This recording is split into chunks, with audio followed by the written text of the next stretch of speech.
Hello dear viewers, स्वागत है आप सभी का सॉल्यूशन हब के यूट्यूब चैनल पर। तो आज की वीडियो में हम करने वाले हैं जो हमारी क्लास 9th की बुक है मोमेंट्स, उसका चैप्टर नंबर 8 के question answer a house is not a home के क्वेश्चन आंसर। हम चैप्टर की एक्सप्लेनेशन ऑलरेडी कर चुके हैं, जैन गोडियोसो की ये स्टोरी है। तो इसके क्वेश्चन आंसर आज शुरू करने वाले हैं हम, और कंप्लीट भी करेंगे जो टेक्स्ट बुक के क्वेश्चंस हैं। तो आपको एक बात बता दूं, अगर आपने एक्सप्लेनेशन नहीं देखा है या पिछले चैप्टर्स के नहीं देखे हैं क्वेश्चन आंसर या एक्सप्लेनेशन, तो डिस्क्रिप्शन में मैं लिंक प्रोवाइड कर रहा हूँ, उस लिंक को क्लिक करके वो सारा कुछ चेक कर लीजिएगा। तो चलिए पेज नंबर 54 पे जो आपके क्वेश्चन आंसर है थिंकिंग अबाउट इट के पहला क्वेश्चन स्टार्ट करते हैं। What does the author notice one Sunday afternoon, कि जो संडे आया था, जिस संडे की बात कर रहे हैं, उस दोपहर को ऑथर ने क्या नोटिस किया। What is his mother's reaction, और उस पर इसकी मम्मी का क्या रिएक्शन था उस समय। वट डज शी डू, और उन्होंने क्या किया। तो चलिए आंसर की तरफ बढ़ते हैं। One Sunday afternoon the author noticed a strange smell, then he saw smoke pouring in through the seams of the ceiling and filling the room very quickly. एक संडे को, एक संडे की दोपहर को ऑथर ने क्या नोटिस किया, एक स्ट्रेंज सी स्मेल आने लगी थी उसे। और जब उसने पूरी तरह से नोटिस किया तो देखा कि जो उनकी सीलिंग्स है, जो छत है, उसके जो जोड़ हैं, सीम्स को कहते हैं जोड़, तो उन जोड़ों से क्या है, धुआं निकल रहा है, स्मोक निकल रही है, और ये बहुत ही जल्दी से रूम के अंदर भर रही है। दे कुड बेयरली सी एनीथिंग, और इतनी ज़्यादा भर गई थी कि उन्हें मुश्किल से ही कुछ दिखाई दे रहा था। By the time they ran out into the front yard, the roof was already engulfed in flames and was spreading very quickly. और जब तक वो बाहर आए, मुश्किल से बाहर की तरफ फ्रंट यार्ड तक आए थे, तब उन्होंने क्या देखा कि जो पूरी की पूरी छत है वो आग में झुलस रही है। आग ने उसे पूरी तरह से अपने काबू में कर लिया, आग की लपटें आ चुकी थी वहां तक, और ये बहुत ही ज़्यादा तेजी से फैल रही थी। अब his mother ran back into the house, और तभी उसकी माँ जो है, ऑथर की माँ, वो वापस से घर के अंदर गए। She had bought out a small metal box full of important documents. अब उन जब वो वापस आए घर से बाहर, तो उनके हाथ में क्या था, एक छोटा सा मेटल का बॉक्स था जिसमें कि सारे के सारे इंपॉर्टेंट डॉक्यूमेंट्स थे। She wanted to bring out important things from the house one by one. अब वो क्या है, धीरे धीरे करके एक एक चीज़ें बाहर ला रही थी जल्दी से, जो कि उन्हें इम्पोर्टेंट लग रही थी। She was in A craze state, मतलब अब वो अपनी सुध बुध खो बैठी थी। उन्हें क्या सिर्फ फिक्र लग रही थी कि जो ज़रूरी चीज़ें हैं कम से कम मैं उन्हें बचा लूँ। तो इस तरह से हमारा फर्स्ट क्वेश्चन हुआ है। सेकंड क्वेश्चन में क्या पूछा गया है, why does he break down in tears after the fire, कि जो ऑथर है, यहाँ पर देख लीजिए ही है, ही ऑथर के लिए आया है। तो जो ऑथर है वो आंसुओं में क्यों बह गया, यानी कि आग के बाद वो मतलब टूट सा क्यों गया था। So after the fire he broke down into tears because it suddenly struck him that he was suffering a big loss. अब फायर के बाद, आग लगने के बाद, वो इतना ज़्यादा अपने आंसुओं में बह गया था, यानी कि उसे काफ़ी ज़्यादा रोना आ रहा था, और काफ़ी ज़्यादा बुरी तरह से वो टूट गया था। अचानक से उसे सारी चीज़ें याद आने लगी थी, और उसे पता लगा कि वो एक बहुत ही बड़ा नुकसान झेल रहा है अब। He realized that his cat could not be seen anywhere. और उसे तभी क्या रियलाइज हुआ, उसे तभी क्या अनुमान लगा कि उसकी जो कैट है, उसकी जो बिल्ली थी, वो उसे कहीं नहीं नजर आ रही।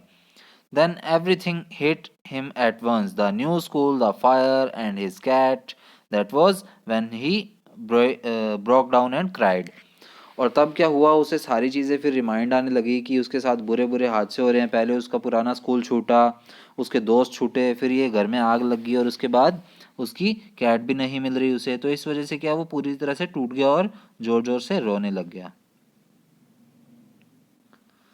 नाउ थर्ड क्वेश्चन है हमारा, Why is the author deeply embarrassed the next day in school? Which words show his fear and insecurity? कि अगले दिन स्कूल में वो काफ़ी ज़्यादा घबराया हुआ क्यों था ऑथर, और कौन कौन से वर्ड्स हैं, कौन कौन से एक्सप्रेशंस हैं जो इसमें बता रहे हैं कि ऑथर घबराया हुआ था और क्या है, इनसिक्योर फील कर रहा था।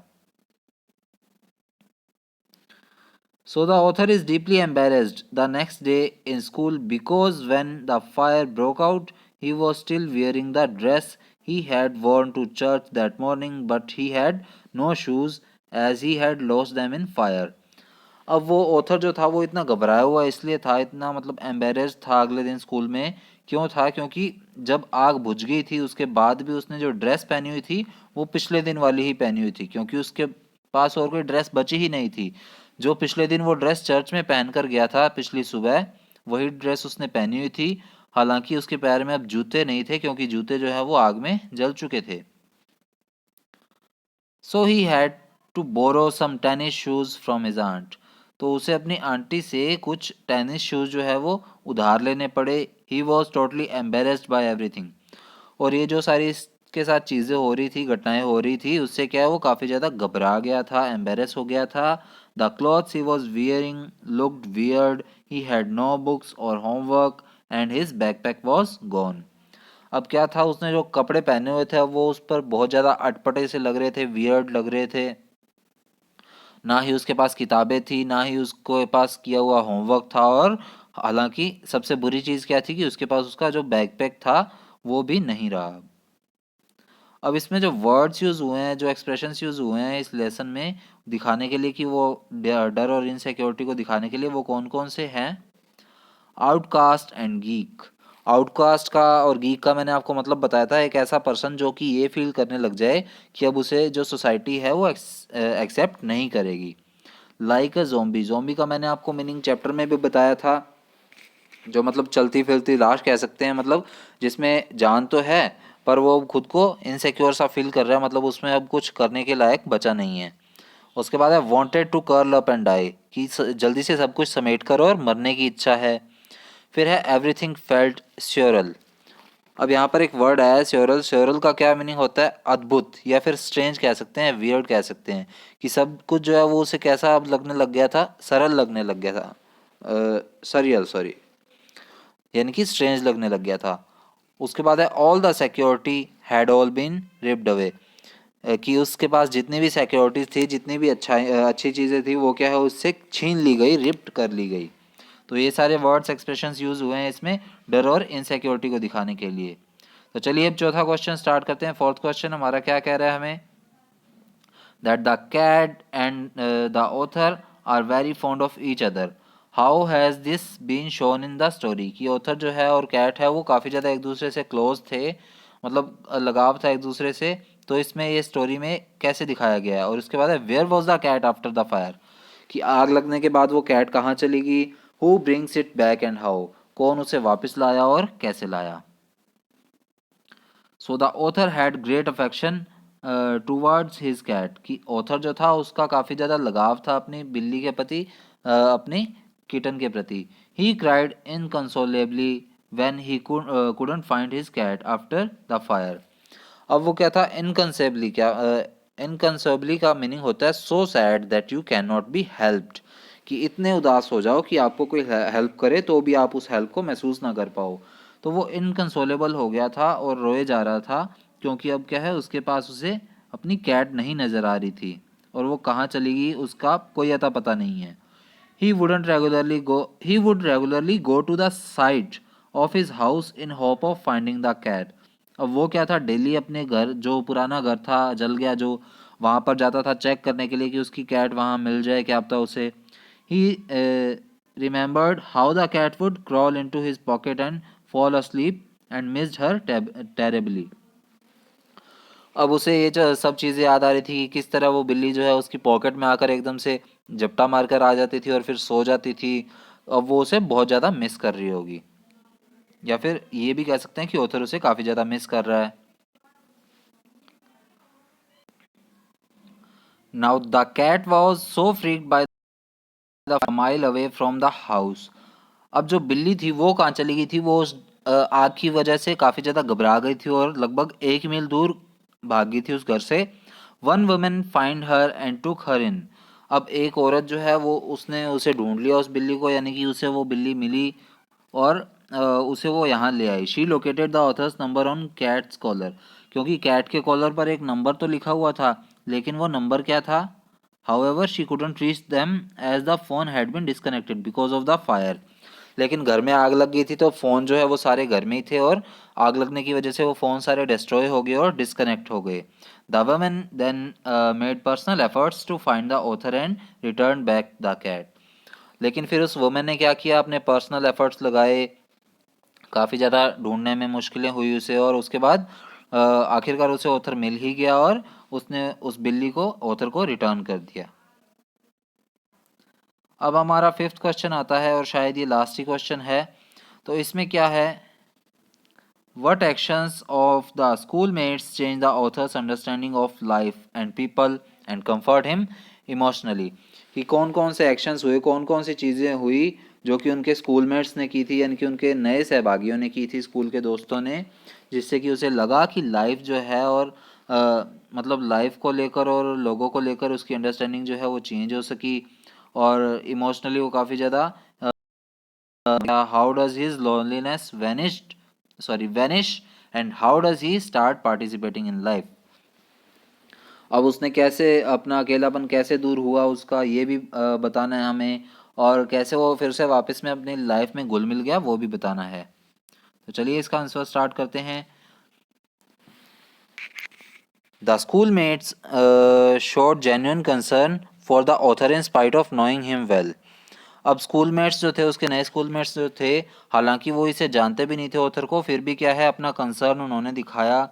दे helped him by collecting supplies books and clothes for him. अब उन्होंने किस तरह से ऑथर की हेल्प की, उन नए दोस्तों ने उसके लिए सप्लाईज लाए, यानी कि ज़रूरत की चीज़ें लाए, किताबें लाए, कपड़े लाए।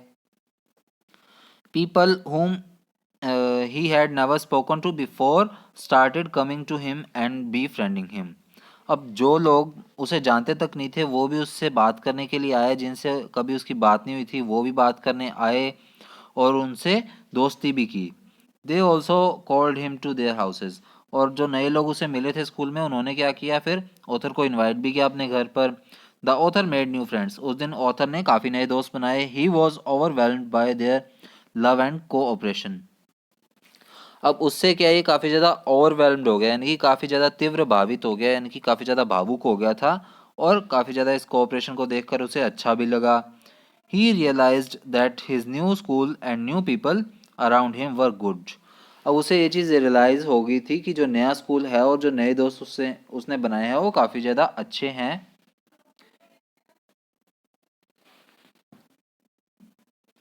He stopped focusing on his feeling of fear and insecurity and become confident that everything will be all right.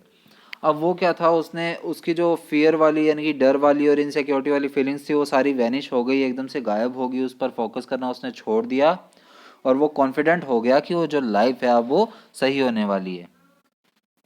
इसके बाद और क्वेश्चन भी है। सो 55 नंबर पेज पर ही सिक्स क्वेश्चन है। What is the meaning of my cat was back and so was I? कि इसमें एक वर्ड आया, एक फ्रेज आया है, my cat was back and so was I. इसका क्या मीनिंग है? Had the author gone anywhere? क्या ऑथर कहीं चला गया था जो वापस आया? Y does he say that he is also back? Author ने क्यों कहा कि वो वापस आ गया है? तो ये चीज़ बतानी है हमें। चलिए देखते हैं इसको।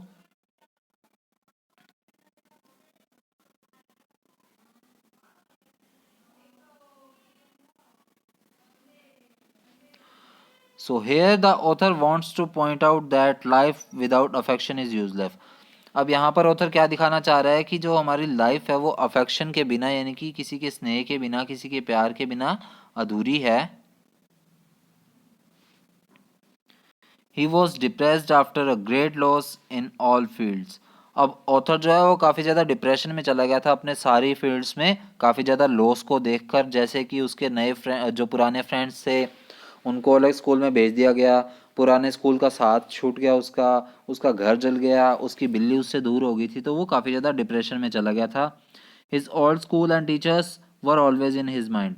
अब उसके पुराना स्कूल और वहाँ के टीचर्स जो थे वो हमेशा उसके माइंड में रहते थे। The fire had reduced his house to ashes. अब वो जो आग लगी थी उनके घर पे, उसने क्या किया था, पूरे घर को जला दिया था और राख में बदल दिया था। His cat was also not with him. उसकी बिल्ली जो थी अब वो भी उसके साथ नहीं थी। In such circumstances he considered himself dead and had no interest in life.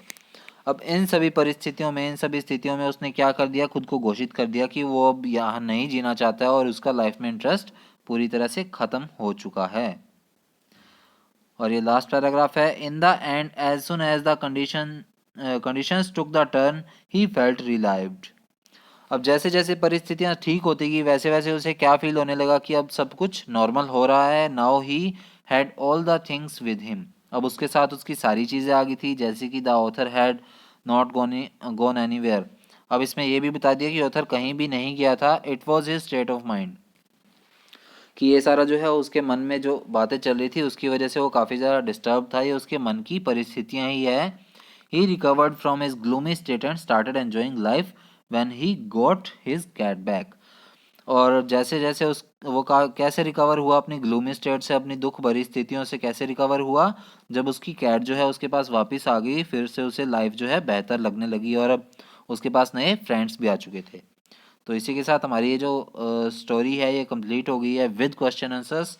तो उम्मीद है आपको वीडियो अच्छी लगी होगी. Do subscribe our channel. और जैसे मैंने बताया कि अगर आपको मोमेंट्स के बाकी चैप्टर्स देखने हैं तो डिस्क्रिप्शन में मैंने लिंक प्रोवाइड कर दिया है, तो वो भी चेक कर लीजिएगा. ओके, तो मिलते हैं नेक्स्ट वीडियो में नेक्स्ट चैप्टर के साथ.